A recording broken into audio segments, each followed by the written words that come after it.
नमस्कार। About India channel में मैं अनिल केसी आपका स्वागत करता हूं।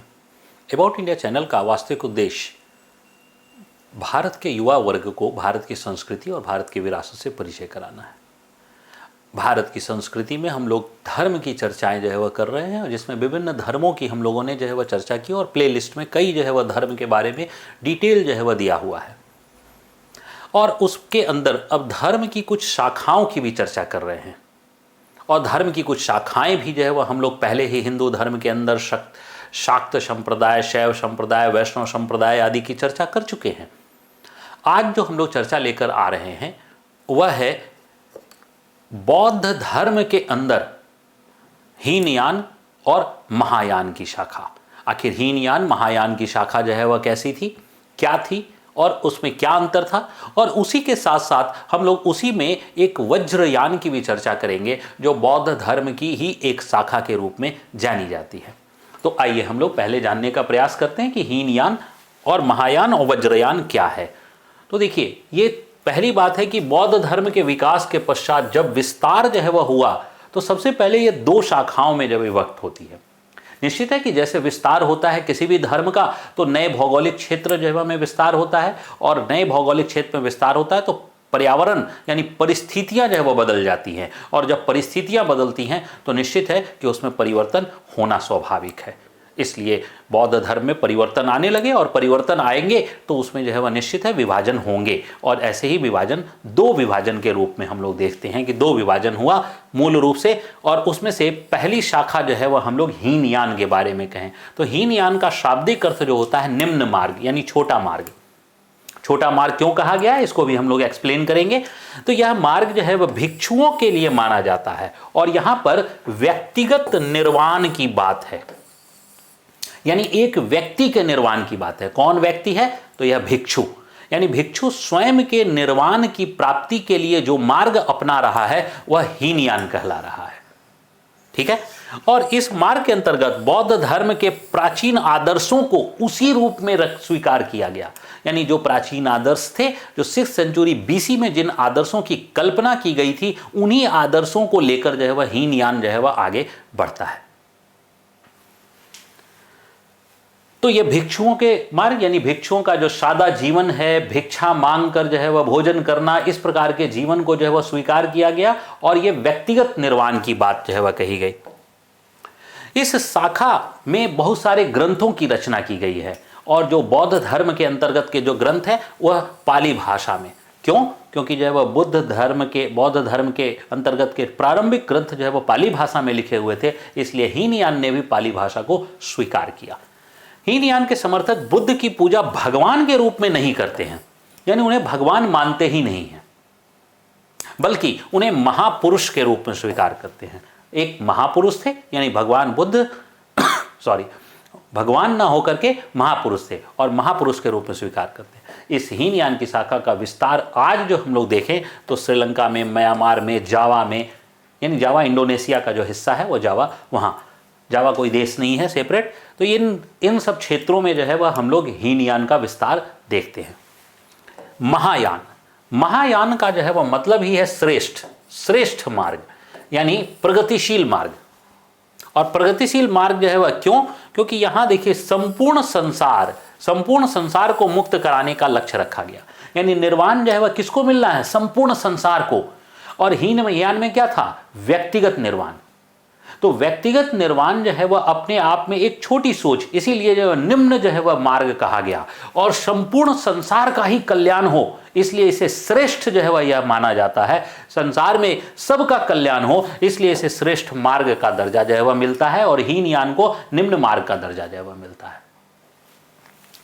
इन्होंने बौद्ध धर्म के अंतर्गत परिवर्तनों को स्वीकार किया, यानी निश्चित है कि हीनयान अगर परिवर्तनों को स्वीकार नहीं कर रहे थे तो महायान की शाखा जो है वह परिवर्तनों को स्वीकार कर रही थी। जितने भी परिवर्तन हो रहे थे परिस्थितियों के अंतर्गत, वह जो है वह स्वीकार। और इस शाखा का विकास पहली सदी ईस्वी पूर्व में जो है वह माना जाता है, यानी महायान की जो है वह शाखा जो है 1st सेंचुरी जो है बीसी, तो 1st सेंचुरी बीसी जो मानी जाती है, यानी आज से 2100 साल पहले जो है वह मानी जाती है। और इसी समय जो है वो भगवान बुद्ध को भगवान का दर्जा दिया गया। महायान के अंतर्गत ही भगवान का दर्जा जो है वह दिया गया। तो भगवान का दर्जा जो है वह जब दिया गया तो दरअसल क्या है कि हिंदू धर्म में जितने भी गॉड हैं, जैसे जो है वह भगवान विष्णु हैं, भगवान शिव हैं, तो अब जो ब्रह्मा हैं, दुर्गा, माँ दुर्गा हैं, तो ये सब जो है जो देव और देवियाँ हैं ये सब अजन्मे हैं।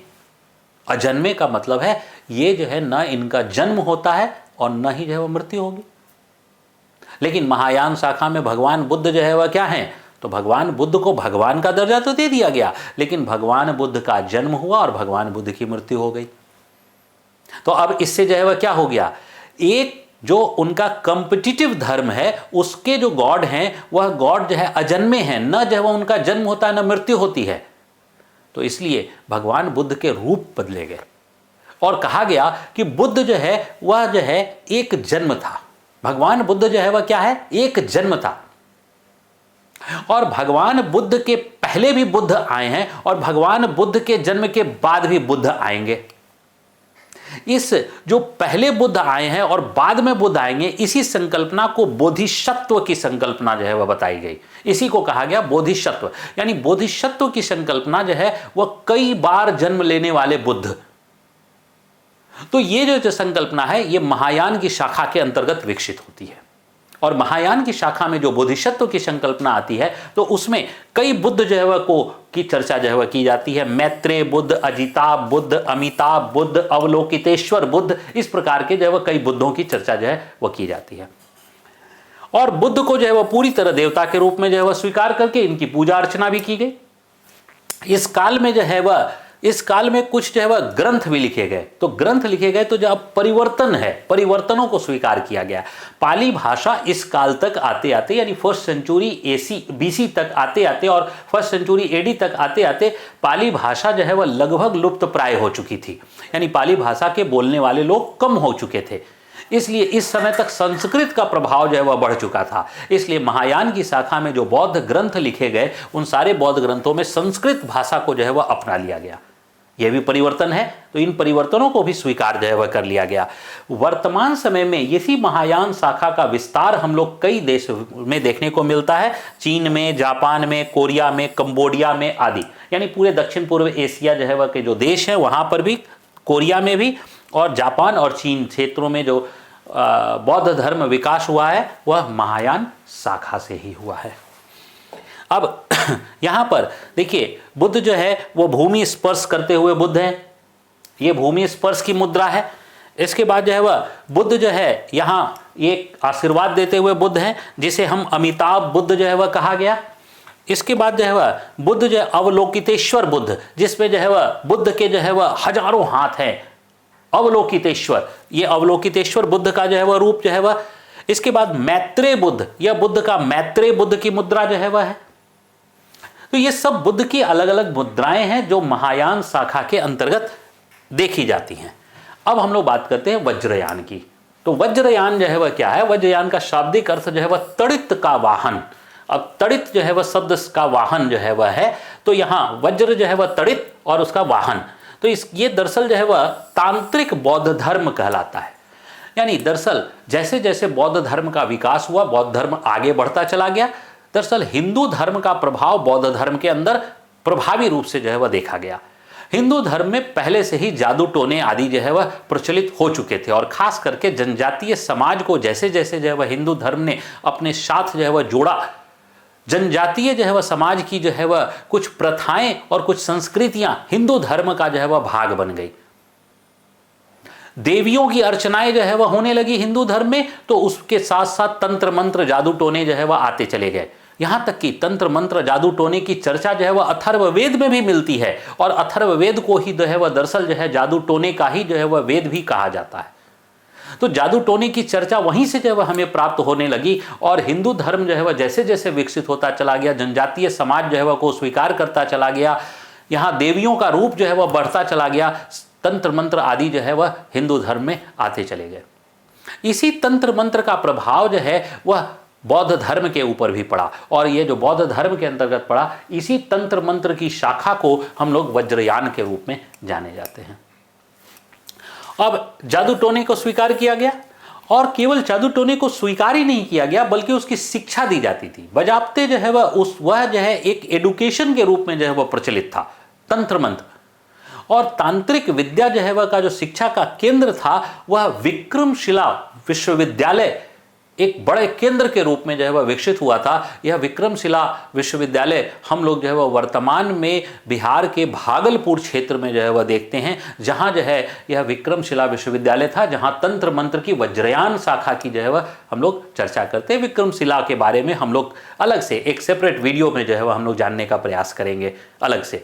लेकिन विक्रमशिला में जो है वह तंत्र मंत्र की जो है वह शिक्षा दी जाती थी। इसके बाद यह वज्रयान जो है अगर पॉपुलर होता है तो 6ठी से 11वीं सदी के मध्य जो है वह लोकप्रिय रहा और इसमें देवी तारा की अर्चना की गई। क्यों? क्योंकि केवल जो है वह देवी तारा को क्या लाया गया? क्यों देवी तारा तंत्र मंत्र की देवी हैं और तंत्र मंत्र की देवी के रूप में देवी तारा की जो है वह पूजा की गई। हालांकि देवी तारा जो है वह हिंदू धर्म में भी जो है वह स्वीकार्य है, जिसे तारा देवी के रूप में जो है वह जाना जाता है, और बौद्ध धर्म में भी जो है वह देवी तारा की पूजा जो है वह अर्चना की गई। क्यों? क्योंकि तंत्र मंत्र की देवी है। 11वीं सदी तक ही क्यों लोकप्रिय रहा? क्योंकि 11वीं सदी के बाद दरअसल इस पूरे क्षेत्र में, जहां बिहार के क्षेत्र में जो बौद्ध विहार हुआ करते थे, और खास करके बिहार में 64 बौद्ध विहार हुआ करते थे उस समय, 11वीं सदी के आसपास जो शिक्षा के केंद्र जो है वह बने हुए थे, वह जो है वह मुस्लिमों के आक्रमण के शिकार हो गए, और मुस्लिमों के आक्रमण के शिकार के कारण ये सारे बौद्ध विहारों को नष्ट कर दिया गया, और इसी के साथ यहाँ पर भी जो है वह ये नष्ट होने लगा। वज्रयान की शाखा भी जो है वह नष्ट होने, क्योंकि जो है शिक्षा का केंद्र विक्रमशिला नष्ट हो गया। इसका विस्तार वर्तमान समय में जो है वह हमें तिब्बत और मंगोलिया में देखने को मिलता है। यानी जो वज्रयान की शाखा है, वज्रयान की शाखा को स्वीकार किया गया जो है वह तिब्बत में, हालांकि तिब्बत में महायान को भी स्वीकार किया गया है, लेकिन वज्रयान को भी स्वीकार किया गया है, और वज्रयान और मंगोलिया में जो है वह देखने को मिलता है। और ये जो बुद्ध हैं, ये बुद्ध जो है वह हम लोगों को तिब्बत के क्षेत्र में इस प्रकार के बुद्ध मिलते हैं जो जादू टोने आदि से, यानी उसमें कई ऐसे जो है वह पिक्चर में कई ऐसे चित्र मिलेंगे जो जादू टोने से संबंध जो है वह जिसका मिलता है। तो बौद्ध धर्म के अंदर जो 3 शाखाओं की हमने चर्चा की, हीनयान, महायान और वज्रयान की संक्षिप्तता से जानकारी यहीं तक। मैं अनिल केसी आप सबका धन्यवाद करता हूं। जय हिंद।